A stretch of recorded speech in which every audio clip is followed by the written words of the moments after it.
السلام عليكم حبيباتي. اليوم رجعت لكم فيديو جديد ووصفة جديدة. وأول حاجة صلوا على الرسول عليه الصلاة والسلام.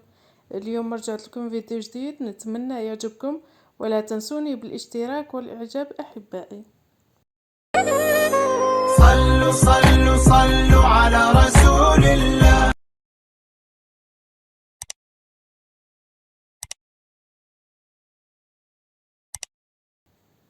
بسم الله، نبدأ في التحضير.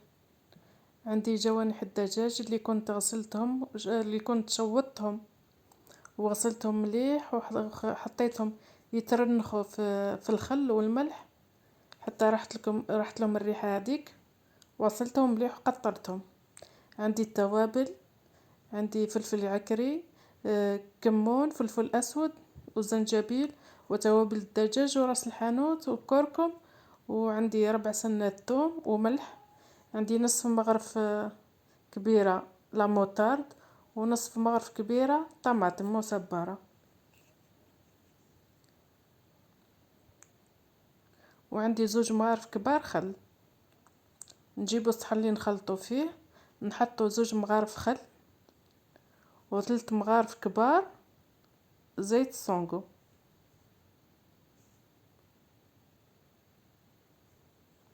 وعندي لاموتارد والطماطم، واللي يحب ما يحطش الطماطم المصبره يحط الهريسه. وعندي التوابل والملح وسنينات الثوم المرحيه، ونخلطهم مليح حتى ينسجموا المقادير مع بعضاهم. ونحط اجنحه الدجاج تاعي نتبلهم كما انا تبلتهم ليله كامله باش يشربوا بنه التوابل، واللي ما عندوش الوقت ساعتين تكفي. نخلطهم مليح باش يتغطاو بالتوابل، ونغطيهم بابي فيلم ونحطهم في الثلاجه.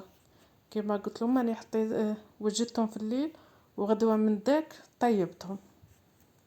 نحط اجنحه الدجاج في صحن ها كما راكم تشوفوا. نجيب فنجان ماء نفرغ فيه، يعني نحتاج لاصوص هذه نتبل فيها البطاطا اللي كنت قشرتها وقطعتها دوائر كما راكم تشوفوا. نخلط مليح ونجيب مول اللي كنت دهنته بالزيت ونحط فيه دوائر البطاطا نستفهم كما راكم تشوفوا. ونفرغ الماء تاعي لاصوص تاع التوابل دخلت فيه التوابل. أكلة سريعة التحضير وبنينة. نستف أجنحة الدجاج تاعي فوق البطاطا، طبق بنين وسهل التحضير كما راكم تشوفوا. راني ستفتهم. نجيب ورق طبخ ونغطي به الصينية تاعي، ونزيد نغطيها ببابي ألمنيوم، وندخلها تطيب على درجة حرارة 200 درجة. هاي البطاطا تاعي واجنحة الدجاج بعد ما طابوا، نجيب شوية زبدة ندوبها وندهن الأجنحة بالزبدة الدايبة باش تاخذ لي اللون الذهبي وتجيني القرمشة. وندخلها تتحمر من فوق، نشعل عليها الفوق. هاي أجنحة الدجاج تاعي بعد ما طابت ما شاء الله. طبق سريع التحضير وبنين. اللي يحب أجنحة الدجاج راهو طبق سهل وما يديش وقت بزاف. نتمنى يعجبكم.